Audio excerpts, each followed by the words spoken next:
Hi, I'm Paul, and thanks for being here.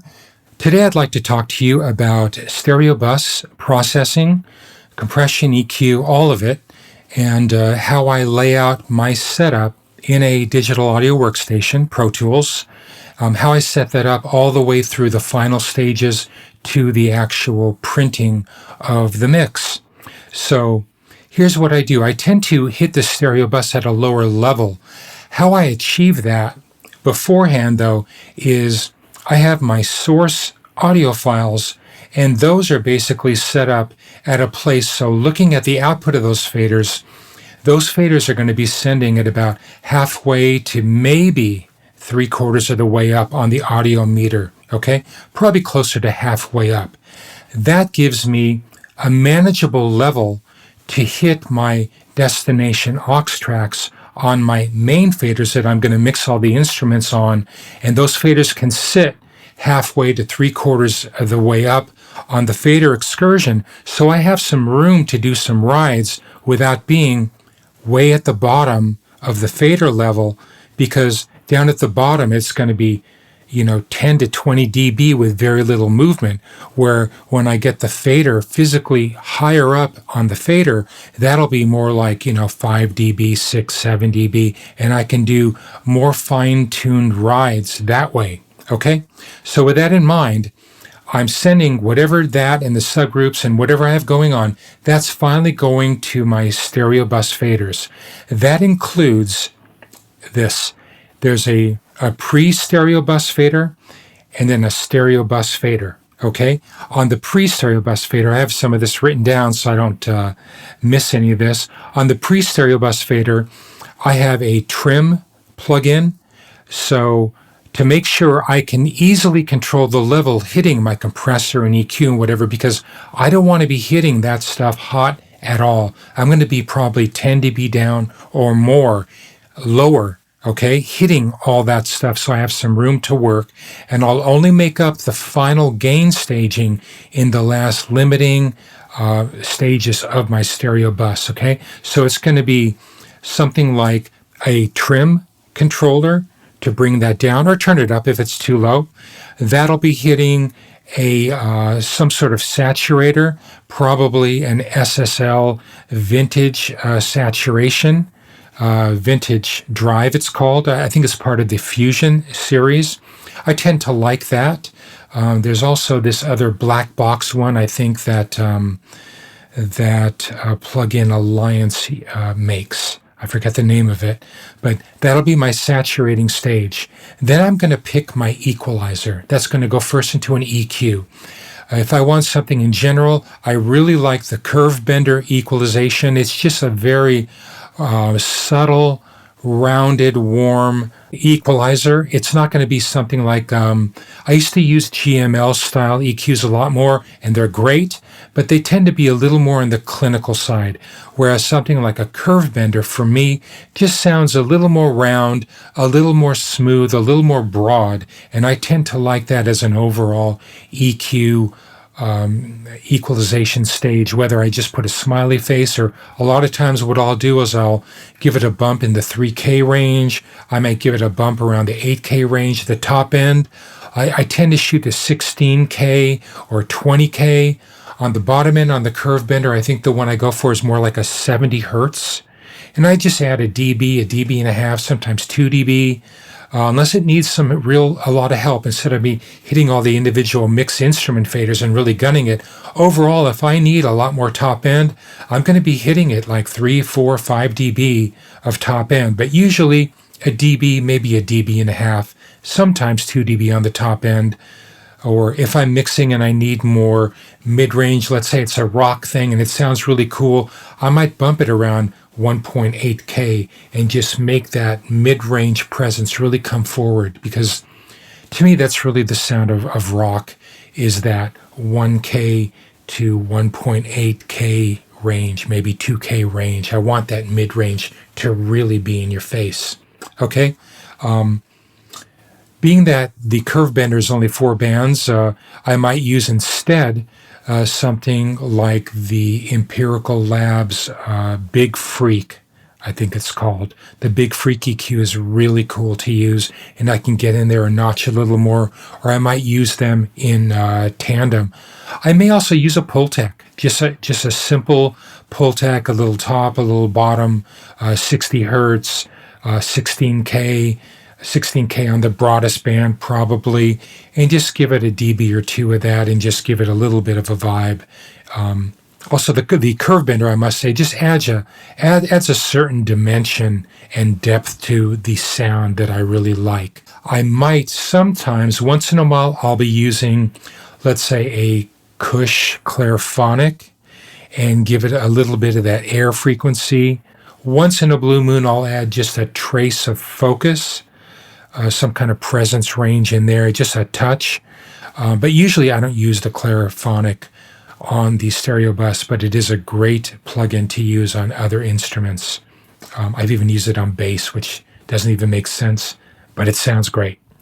After that, what I'll be using is I'll want to control the width of the subharmonic bass low end to come inside the stereo mix. Okay? What that does for me is it gives me an implied perceived wideness to my mix because it doesn't have the weight and the dragging of low bass frequencies on the extreme right and extreme left.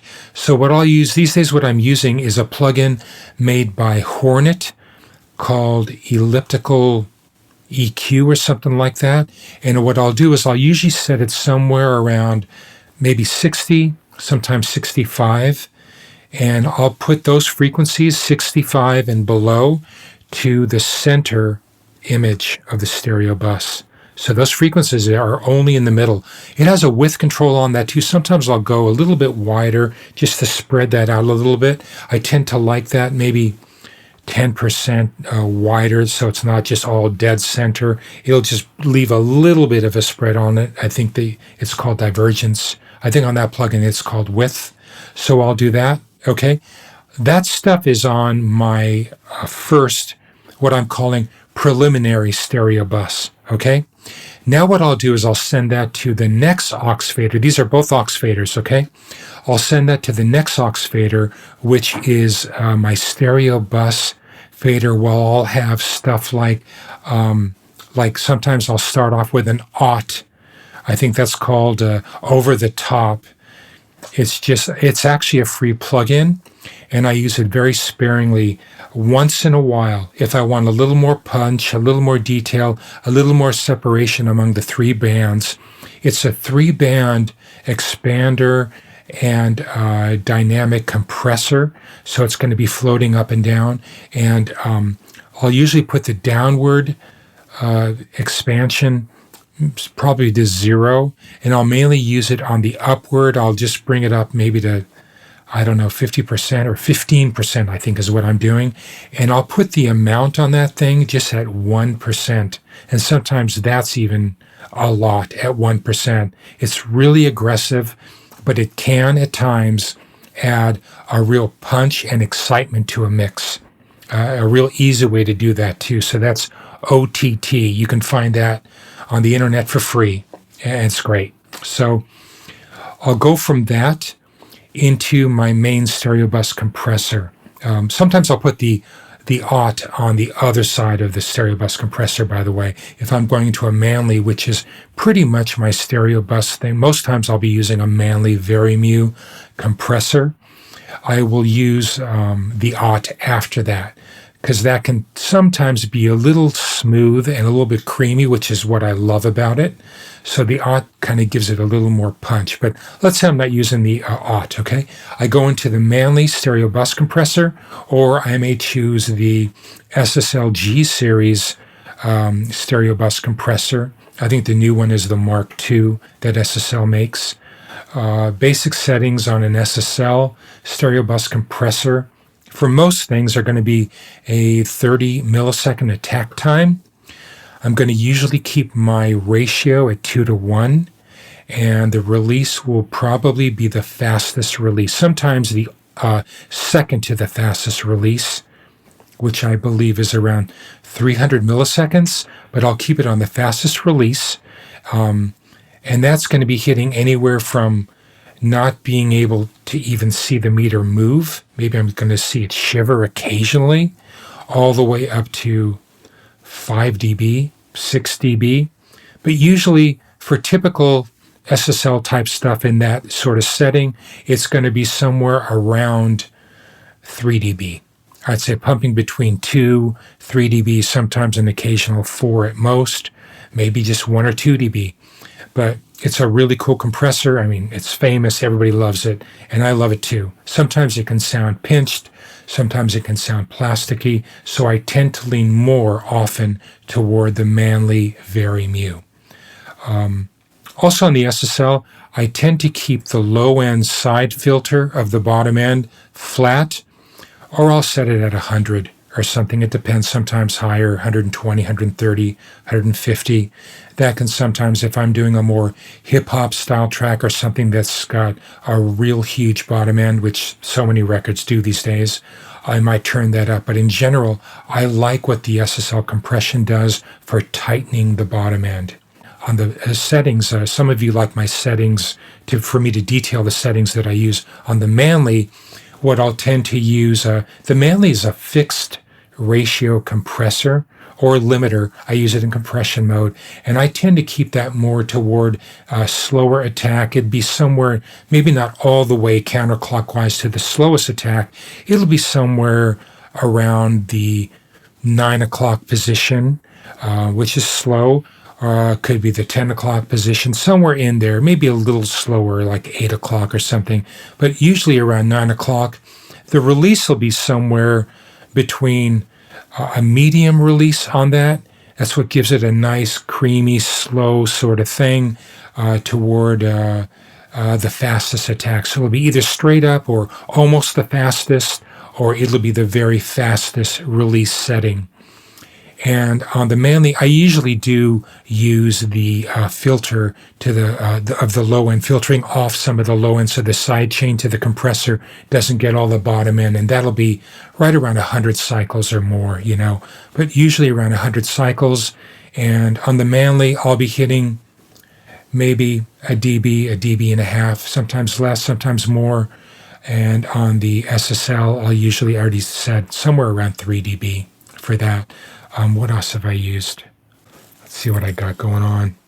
Okay, sometimes also I will put after the SSL compressor or the Manley, I'll use something like a Shadow Hills mastering compressor. That just has a way of beautifying the stereo bus sound. It just sounds really just lovely. It's a lovely sound. I can use that Shadow Hills compressor as the main stereo bus compressor, or sometimes I will use it after the SSL compressor, just barely so the meter's moving, or like a half a dB on that. Sometimes 1.5 to 1, sometimes 2 to 1. Slowest release, I'll probably filter the bottom end of the side chain.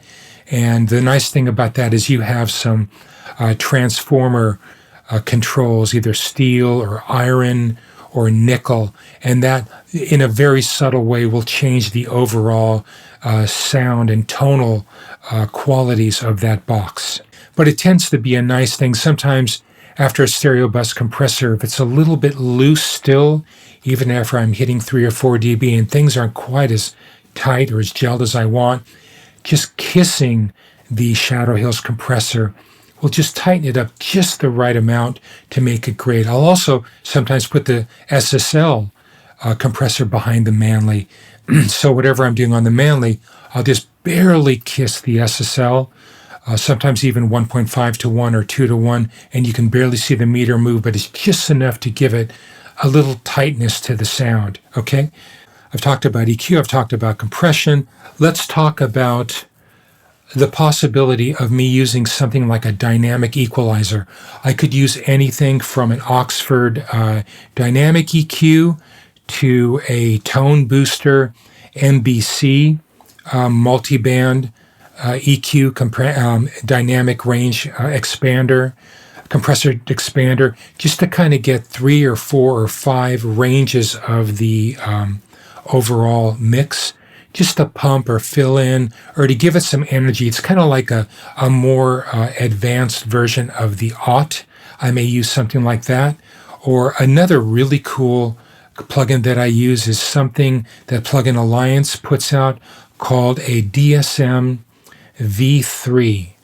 This thing has like 100 compressors in it.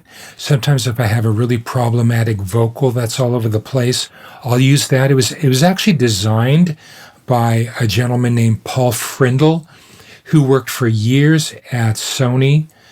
He designed the Oxford console as well as the early Sonox, the Sony plugin line.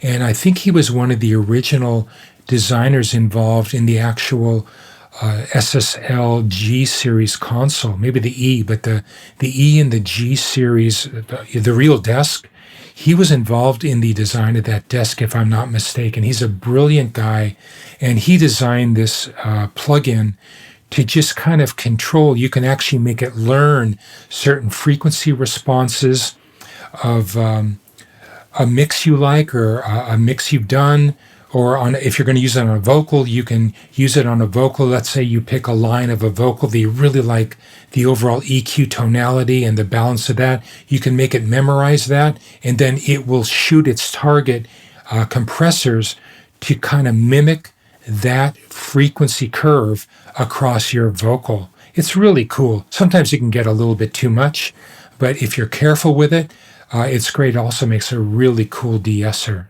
kind of an invisible de-esser, and I've used it for that as well. So that's that. The other thing I might use is an SSL high-frequency compressor. I'll probably set it somewhere around 7K, 9K, even 12K, and just occasionally it will compress just the high-frequency information. I think this thing is also part of the Fusion series of solid-state logic plugins. I don't always use it, but that's cool. Speaking of top end, I use the isotope trash to go after the top end, because in the digital domain, sometimes the top end can be a little digital sounding, a little cold, a little harsh, a little brittle. And what I'll do, let's say I don't want to get rid of that because that's part of the excitement and the energy of a track. What I will want to do is I'll saturate the top end of that. And I find that the isotope trash is a really good way to do that. You could use something like, I think you could use a FabFilter Saturn to do that. Usually the range that I don't use it for mids or bottom. I'll just focus mainly on the top end, anything above 6 or 7K, 9K, 10K, and I will just turn that part and just saturate that band and just blend in that to the mix ever so slightly. And often I can end up with a smoother top end, more top end that just sounds more pleasing to the ear. It doesn't sound as fragmented or as pixelated or as digital and harsh sounding. It just sounds great, and it can really add energy to my mixing. So I use that here and there, and it can be a big help when needed. I also use a plugin that's kind of like a tape plugin occasionally. I think it's called, it's made by Intelligent Sound and Design is the company, and it's called Mango. And that's kind of what it does. It adds a sweet sort of thing. I think one of the knobs, the amount is called fruitiness or fruity. It's pretty funny, but it actually does sound it sounds and adds a really cool sort of sweetness to the sound that can really help the overall flavor of a stereo bus. Finishing up the stereo bus, I will use a plugin made by Make Believe called Mixhead, which is a reinvention, or a plugin version, I should say, of an old SPL box called, I don't think it was called Mixhead, it was called Mix something, I forget. But it's a really powerful plugin that basically you get the benefits of tape without the negatives. So you don't get the blur or the smear, which is sometimes great. I love that in tape. But if I don't want that, I can use the overall sound stage, achieving a great sound stage, a width, and overall dimensionality without the negatives that tape can sometimes do. So I'll use that make-believe mix head plugin, and it really adds a great thing. Also, the top end on that, it has a really smooth sort of top end that you can add on a stereo bus, which is great. Doesn't sound like EQ, even though it's EQ, it just sounds smoother and creamier. They did a really great job, and you can use it. You don't have to use much. You can just have it. The meters, I usually tend to keep them at the halfway point or even lower, which is exactly if I happen to use a tape plugin, I will use that usually in plugin form. I'll use it on the lower end of the meter. In the real world, I tend to use tape. If I'm using an analog tape deck, a real machine, I tend to use, hit tape pretty good and it can sound amazing. But on things like tape in the plugin form, I was using for a long time and still do a plugin called Satin, which is really good. You can find that. I also use, I've used the Slate plugin as well. I don't use tape that much though anymore. I prefer to use the mix head, the make-believe mix head, more than I'm actually using tape plugins. If I use tape, it's usually on individual stuff or on subgroups or on individual channels. I tend to not really use tape on an overall tube bus that often. But if I do, I'll use it, and it's great. Okay, so that's an overall layout of my pre-stereo bus and also my stereo bus, okay? What I do then is that is going into 4 faders, which I'm just calling my mix faders, okay? These faders are automated to basically switch on during a verse, a B section, a chorus, or a middle 8, solo, whatever I designate it to be. And what I will do is I will automate those faders. All the faders will be down, and only one fader for the verse will go up on the fader. And then that will go on the B section. I'll flick that around, and just the verse fader will drop down, and the B section fader will go up. Okay? Same with the chorus, same going into the middle 8. What this does for me is it allows me to change scenes for the mix bus and change volumes easily, because on each one of these faders, I am putting a trim plugin for volume, okay?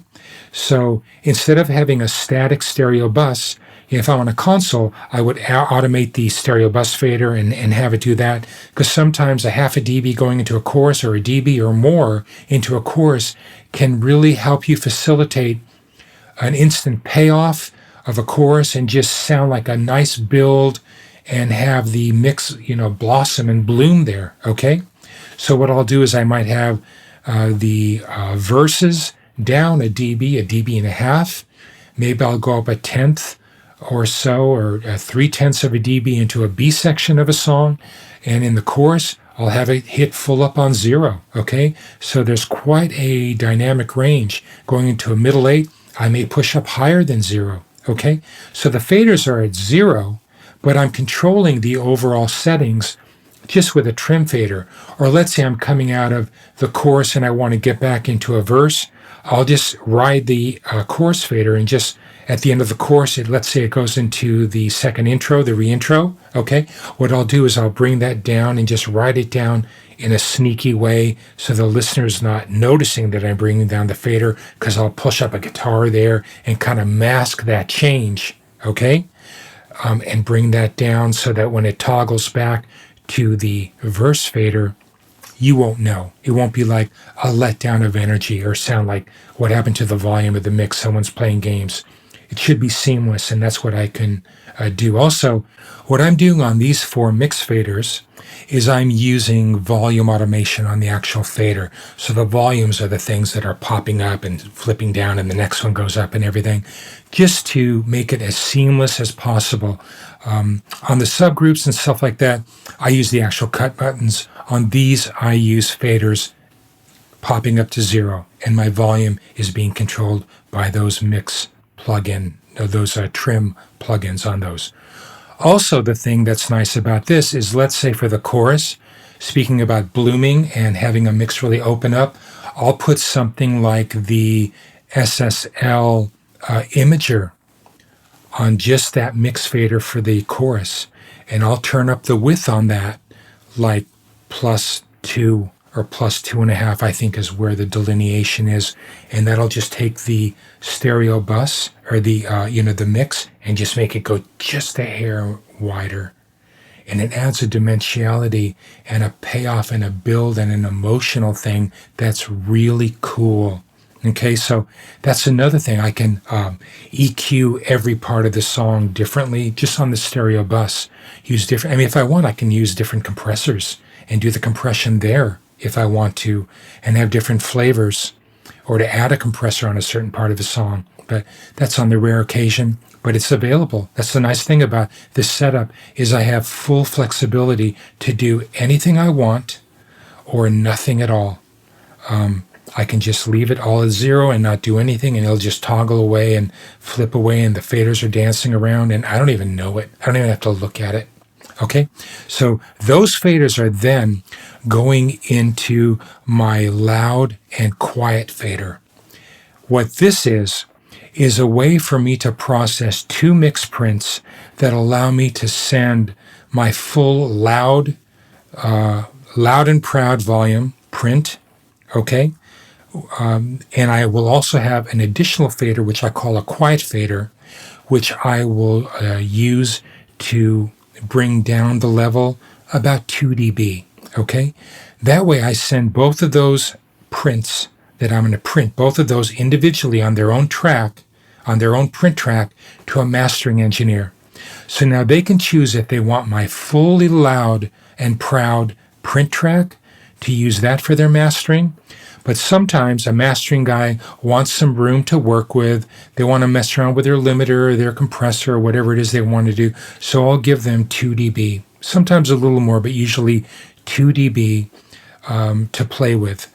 If I give them any more than that, my mix is going to change too much, because, as I covered in an earlier video, my mixing is going into a limiter. I'm only listening to a mix that's being limited, because it does me no good to just mix a song without any limiting and get everything perfect, because when that's done, the mix, by the time it gets pummeled and limited and brought up to volume 6, 7, 8 dB louder for a commercial level release, the mix is going to be unrecognizable, and it's going to just be horrible.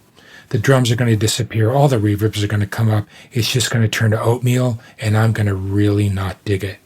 So that's why I mix into a limiter.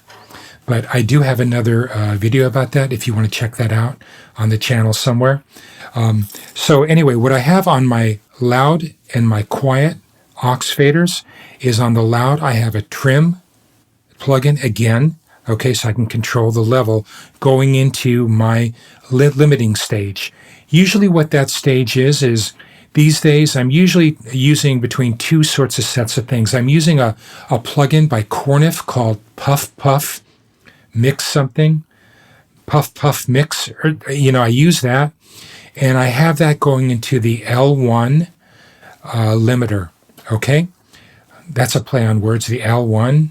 L1, get it? Okay, anyway, the Puff Puff basically is an overall expander, which kind of works along the same lines. I would compare it to a Oxford inflator, okay?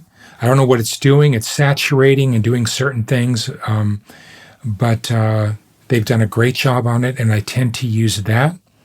It also has, I think you can brick wall the output of that, but I don't brick wall it there, although I do use the clipper. I think there's a clipper on that, and I definitely use the clipper along with the Puff Puff expander, usually about halfway, or I'll bring it up to like 60 or 70% expanding, for that inflator sort of vibe. And I'll have that going to an L1 And on the L1, I usually don't even look at the meter, see it even move at all.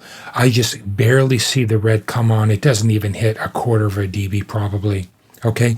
It's just a safety net. And I'll bring that down 1/10 of a dB ceiling, or maybe 0.02 dB at the ceiling. Okay? The thing I use that for, though, what's important, other than the safety net on this setup, is I use it because I like the sound of dithering. People are going to hate on that. I know. They're going to say, dithering, why would you dither your mix? Why are you adding additional noise to a mix where when it's sent to mastering, a mastering guy is going to put dither on the mix and do it there again? You're going to have double noise. If I don't hear it, I don't really care. If the mix is sounding good to me, I'm going for it. And if I don't hear that noise that the dither is adding, I'm just going to go with it. Okay? So that's my choice. You do what works best for you. Most times, I love the sound of dithering. I just think it makes digital sound better. So that's the puff puff into the L1, the two cornifs. If I don't use that, I'm probably going to be using the Oxford limiter. I tend to really use that a lot. I really like the sound of it also because it has an inflator type loudness thing on it. It goes up to 100, I think 125%, that you can bring that up and really get a lot of volume out of your mix without any damage. It's really an amazing limiter, also designed by that Paul Frindle gentleman, okay? Guy's a genius. But he's the one who also did the inflator, which sometimes I use the inflator. So on this set of limiting, I'll use sometimes the Apogee soft limit. I'll just use one light or two lights on that just to catch the occasional snare or something, just to get the level a little bit more contained. Just clip off some of those peaks. If I don't hear it, it sounds cool. I'll go into that, sometimes into an Oxford inflator, and just add 10%, sometimes 50%. If I need a lot of wow and a lot of things to really breathe and move and come forward, I'll use like 75% of the inflator, even with that going into the Oxford limiter, okay? But a lot of times, it's just the Oxford limiter, and I'll use that, okay? And I'll usually have that on the slowest attack. I'll put it somewhere near or all the way on the fastest release time on that. I don't think I use any soft limit. I don't smooth out the threshold at all. I think it's pretty hard knee. I think the third slider, you can control that. I think I have mine all the way at the bottom, which is not rounding out that threshold at all. Okay? And that goes into the expander. I think I have it in something called safe mode. And I have it so that there's no reds on that, just below clipping at 0. Okay? After that, so I have the loud thing and the quiet. Both of those channels, the processing on the Oxford limiter is the same setting on the loud aux fader and on the quiet aux fader. Okay? Same settings, same processing. But on the quiet fader, I will trim down on the Oxford limiter, if that's the only thing I'm using, I will trim that down 2 dB. Or if I'm using something like the Apogee limiter, the Oxford limiter, or inflator into the Oxford limiter, remember I have a trim plugin at the top of that. On the quiet one, I'll just bring that down 2 dB less going into that chain. Or wherever it's set, I'll just subtract 2 dB.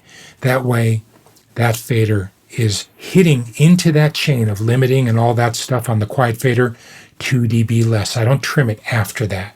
I want it to hit the limiter lower going in, okay?